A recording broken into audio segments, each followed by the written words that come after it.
നമ്മുടെ ആരാധനായിട്ടുള്ള B D ജയസന്റെ ലീഡർ ശ്രീ തുഷാർ വെള്ളാപ്പള്ളി അവர்கள் വേദിയിലും സദസ്സിലുമുള്ള സ്നേഹനിധികളായിട്ടുള്ള സഹോദരി സഹോദരന്മാരെ ഏവർക്കും ഹൃദയപൂർവ്വം നമസ്കാരം. നമ്മളിവിടെ ശ്രീമതി ആശ ഇവിടെ അവതരിപ്പിച്ചത് ഒരു ചേർത്തല മുനിസിപ്പാലിറ്റിയുടെ ഭരണത്തിൻ്റെ പരാജയത്തെക്കുറിച്ചും ആ ഭരണ പരാജയത്തെ രാഷ്ട്രീയം മാറ്റിവെച്ചുകൊണ്ട് ഞാൻ പരിഹരിക്കാൻ തയ്യാറാണ് എന്ന് പറയുന്ന ഏതൊരു കേരളത്തിലെ ഗ്രാമത്തെക്കുറിച്ചും ഡൽഹിയിലിരുന്നു കൊണ്ട് പരിശോധിക്കാൻ സാധിക്കുന്ന ഇവിടുത്തെ മനുഷ്യരുടെ ആരോഗ്യത്തിനും കുടിവെള്ളത്തിനും അതുപോലെ തന്നെ വൈദ്യുതിക്കും ഗ്രാമങ്ങളിലെ വൈദ്യുതവൽക്കരണത്തിനും ഉൾപ്പെടെ 300-ലധികം പദ്ധതികൾ ആവിഷ്കരിച്ചിട്ടും നമ്മുടെ ലീഡർ അദ്ദേഹം വിശ്വസിക്കുന്നത് ഭാരതീയ ജനതാ പാർട്ടിയിലാണ്. എന്നാൽ അദ്ദേഹം പാർലമെന്റിന്റെ അകത്തേക്ക് കടന്ന് ആദ്യത്തെ പ്രസംഗം നടത്തിയപ്പോൾ പറഞ്ഞത് എൻ്റെ ഒന്നാമത്തെ പ്രയോറിറ്റി എന്ന് പറയുന്നത് ഈ ഭാരതത്തിൽ അമ്പലങ്ങൾ കെട്ടലല്ല, മറിച്ച് അമ്മമാരുടെ, പെൺകുട്ടികളുടെ, കൗമാരക്കാരുടെ ആത്മാഭിമാനം സംരക്ഷിക്കലാണ് എന്ന് പറയുകയും അത് ലോകം നോക്കിക്കാണുകയും ചെയ്ത ശ്രീമാൻ നരേന്ദ്രമോദിജി എത്രയോ തവണ കേരളത്തിൽ വന്നിട്ട് കേരളത്തിന്റെ മുഖ്യമന്ത്രി അദ്ദേഹം ആവിഷ്കരിച്ച 300 പദ്ധതികൾ നാട്ടിലെ ജനങ്ങൾക്ക് കൊടുക്കണം എന്ന് മാത്രം കക്ഷി രാഷ്ട്രീയം മാറ്റിവെച്ചുകൊണ്ട് തീരുമാനിച്ചിരുന്നുവെങ്കിൽ ചേർത്തല മുനിസിപ്പാലിറ്റിയിൽ നിന്ന് താമര ചിഹ്നത്തിൽ ജയിച്ച ഒരു മെമ്പറായിട്ടുള്ള ശ്രീമതി ആശയ്ക്ക് ഇവിടെ ദുഃഖത്തോടു കൂടിയിട്ട് ഇവിടെ റോഡില്ലെന്നും ഇവിടെ കനാലില്ലെന്നും ഇവിടെ വികസനമില്ലെന്നും പറയേണ്ട സാഹചര്യം വരില്ലായിരുന്നു.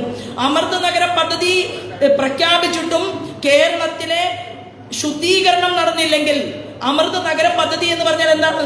അത് ദേവലോകത്തിന് തുല്യമായിട്ട് പട്ടണങ്ങളെ സൃഷ്ടിക്കുക, ഗ്രാമാന്തരങ്ങളെ സൃഷ്ടിക്കുക, അതിനുവേണ്ടി കൊണ്ടുവന്ന ആ മോദിജിയുടെ വിശ്വാസ പ്രമാണത്തെ വാക്കാക്കി മാറ്റാൻ കാശ്മീർ മുതൽ തമിഴ്നാട് വരെ സ്റ്റാലിൻ വേറെ പാർട്ടിക്കാരനാണ്, പക്ഷേ അവിടെ AIADMK വേറെ പാർട്ടിയാണ്.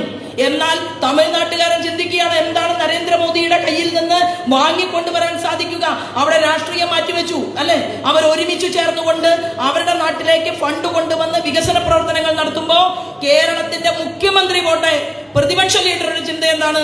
ഭാരതീയ ജനതാ പാർട്ടിക്ക് നല്ല 20% വോട്ട് കിട്ടിയിട്ടുണ്ട്. ഭാരതീയ ജനതാ പാർട്ടിക്ക് ഒരു സംസ്ഥാന അധ്യക്ഷൻ, യഥാർത്ഥത്തിൽ കേരളത്തിൽ നമ്മുടെ സംസ്ഥാന അധ്യക്ഷൻ അല്ലെ ശ്രീമാൻ രാജീവ് ചന്ദ്രശേഖർജി ഭാരതീയ ജനതാ പാർട്ടിയുടെ ഒരു പ്രസിഡന്റ് ആയിട്ട് ഒതുങ്ങിക്കൂടേണ്ട ആളാണോ? അല്ല. ടെക്നോളജിയുടെ തലപ്പത്തിരുന്ന് IT കേന്ദ്രത്തിന്റെ ക്യാബിനറ്റ് മിനിസ്റ്റർമാരിൽ ഒരാളായിരുന്ന് മുന്നോട്ട് പോയിട്ടുള്ള ഒരു മനുഷ്യനെ, ഒരു വ്യക്തിയെ ഈ കേരളത്തിന്റെ സംസ്ഥാന അധ്യക്ഷനാക്കിയിട്ട് പ്രവർത്തിക്കാൻ വേണ്ടിയിട്ട് തീരുമാനമെടുത്തിട്ടുണ്ടെങ്കിൽ എന്താ കാരണം? ഷഡനോട് ഷാഢ്യം. കേരളത്തിലെ മുഖ്യമന്ത്രിയുടെയും പ്രതിപക്ഷ നേതാവിന്റെയും മുന്നിൽ ഷഡനോട് ഷാഢ്യം നടത്താൻ നിങ്ങൾ ഉൾപ്പെടെ, ഞാൻ ഉൾപ്പെടെ ഈ വേദിയിലിരിക്കുന്ന ആളുകൾ ഉണ്ടെങ്കിലും കാര്യങ്ങളെല്ലാം തന്നെ നമുക്കിവിടെ പ്രസംഗിക്കണം, പാർട്ടി മീറ്റിങ്ങിന് പോകണം, നമ്മളിവിടെ മത്സരിക്കണം. ഞാൻ 9 തെരഞ്ഞെടുപ്പിൽ മത്സരിച്ച ആളാണ്. ഇതെല്ലാം ചെയ്യുന്നതിന്റെ കൂട്ടത്തിൽ അടിക്കടിക്ക് ഡൽഹി പോകാൻ പറ്റുമോ? അവിടുത്തെ ആളുകളുമായിട്ട് സംസാരിക്കാൻ പറ്റുമോ? ഇല്ല. നമ്മൾ ഗ്രാമങ്ങളിലും ജനങ്ങൾക്കിടയിലും സാധാരണക്കാർക്കിടയിലും പട്ടിണിപ്പാവങ്ങൾക്കിടയിലും പ്രവർത്തിക്കുമ്പോൾ നമുക്ക് എന്ത് വേണം? ഈ കേരളത്തിൽ നടക്കുന്ന കാപട്യത്തെ, തെറ്റിനെ, നമ്മുടെ രാജ്യത്തിന്റെ ഗവൺമെന്റിനോട് ചെയ്യുന്ന മുഴുവൻ കാര്യങ്ങളെ കുറിച്ചും ഇടയ്ക്കിടയ്ക്ക് പോയി കാര്യങ്ങൾ അവിടെ അവതരിപ്പിക്കാൻ ഞാൻ തയ്യാറാണ് എന്ന് പറഞ്ഞ നമ്മുടെ സംസ്ഥാന അധ്യക്ഷനും NDAയുടെ ചെയർമാനും കേരളത്തിന്റെ തെരുവീതിയിൽ കാസർഗോഡ് മുതൽ തിരുവനന്തപുരം വരെ ഇറങ്ങി പുറപ്പെടുന്നതിന്റെ സൂചകമായിട്ട് തന്നെയാണ് ഈ കാര്യങ്ങളെല്ലാം തന്നെ നമ്മുടെ മുന്നിൽ വന്നിട്ടുള്ളത്. ഞാൻ ദീർഘമായിട്ട് സംസാരിക്കുന്നില്ല. പക്ഷേ ഇരിക്കുന്ന ആളുകൾ തീരുമാനമെടുക്കേണ്ടത് എന്താണ്? നമ്മൾ എടുക്കുന്ന തീരുമാനം, നിങ്ങളൊക്കെ ആലപ്പുഴയില് നമ്മുടെ സംസ്ഥാന അധ്യക്ഷൻ വന്നപ്പോൾ ഒരു വാക്ക് കൊടുത്തു. അദ്ദേഹം പ്രസംഗിച്ചു, എന്താണ്? മാറാത്തത് മാറും, മാറാത്തത് മാറും എന്ന് മാത്രമല്ല, നമ്മൾ സംസ്ഥാന അധ്യക്ഷനും നമ്മുടെ ആളുകൾക്കും കൊടുക്കുന്ന വാക്ക്, ദേശീയ തലത്തിലേക്ക് നമ്മൾ കൊടുക്കുന്ന വാക്ക്, മാറാത്തത് മാറിയില്ലെങ്കിൽ മാറ്റാനുള്ള സമര പോരാട്ടങ്ങൾക്ക് നേതൃത്വം കൊടുത്തുകൊണ്ട് നമ്മൾ റോഡിൽ ഇറങ്ങും എന്നുള്ളത് തന്നെയാണ്. നമ്മളൊരു പഞ്ചായത്ത് പ്രസിഡന്റ് ഇല്ലാതെ തുടങ്ങിയ ആളുകളാണെങ്കിൽ നമ്മൾ ഡബിൾ എഞ്ചിൻ സർക്കാരിന് വേണ്ടിയിട്ടാണ് കാത്തിരിക്കുന്നത്. കേന്ദ്രത്തിൽ ഒരു പദ്ധതി ഉദ്ഘാടന കർമ്മം നിർവഹിച്ചാൽ അത് 24 മണിക്കൂർ കഴിയുമ്പോൾ അത് മധ്യപ്രദേശിലും ഗുജറാത്തിലും ഉത്തർപ്രദേശിലും അവിടുത്തെ മുഖ്യമന്ത്രിക്ക് ഉദ്ഘാടനം ചെയ്യാമെങ്കിൽ വരാൻ പോകുന്ന ഭാവി കേരളത്തിൽ കേന്ദ്രത്തിൽ ഒരു പദ്ധതി ഉദ്ഘാടനം ചെയ്താൽ ഭാരതീയ ജനതാ പാർട്ടിയുടെ നേതൃത്വത്തിൽ NDAയുടെ ഒരു ഭരണകൂടം ഉണ്ടായാൽ 24 മണിക്കൂറിൽ 22 മണിക്കൂറിനുള്ളിൽ ഉദ്ഘാടന കർമ്മം നിർവഹിക്കാൻ നമുക്ക് സാധിക്കുമെന്നുള്ള വാക്ക് നമ്മൾ സമൂഹത്തോട് പറയുമ്പോൾ നിങ്ങൾ നൽകിയ വാക്കെന്താണ്? ആലപ്പുഴയിൽ ഞങ്ങൾ കൂടുതൽ സമയം പ്രവർത്തിച്ചുകൊണ്ട് ഞങ്ങൾ ആരായി മാറും? ചേർത്തലയിലെ മഹിളാ മോർച്ചയുടെ സംസ്ഥാന സെക്രട്ടറിയോ യുവമോർച്ചയുടെ സംസ്ഥാന സെക്രട്ടറിയുടെയോ ചുമതല എന്താണ്? നമ്മൾ ജയിച്ച് സംസ്ഥാന അധ്യക്ഷനോടും സംസ്ഥാനത്തെ ഞാൻ ഉൾപ്പെടെയുള്ള ജനറൽ സെക്രട്ടറിമാരോടും ഭാരവാഹികളോടും നിങ്ങൾ പരിചയപ്പെട്ടുകൊണ്ട് പറയും. എന്ത് പറയും?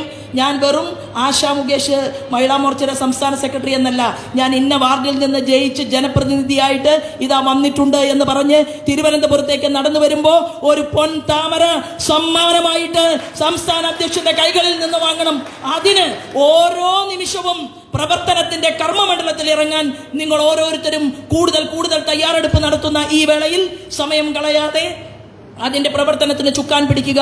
അതിന് ജഗദീശ്വരൻ അനുഗ്രഹിക്കുമെന്നുള്ള കാര്യത്തിൽ തർക്കമില്ല. ശ്രീമാൻ തുഷാർജി ഇവിടെ പ്രസംഗിച്ചു കേട്ടില്ലേ? തുഷാർജിയുടെ പ്രസംഗം ഞാൻ ശ്രദ്ധിക്കുകയായിരുന്നു. കാരണം ഇനി ഇങ്ങനെ വിട്ടാൻ പറ്റില്ല.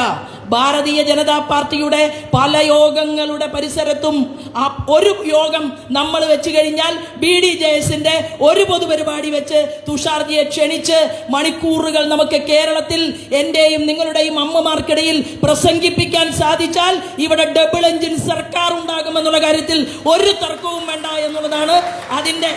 ഇനി പ്രസംഗത്തിൽ നിന്ന് നമുക്ക് മനസ്സിലായി കാര്യങ്ങളൊക്കെ പറയാൻ നല്ല വെടുപ്പായിട്ട് അറിയുന്ന ആള് തന്നെയാണ്.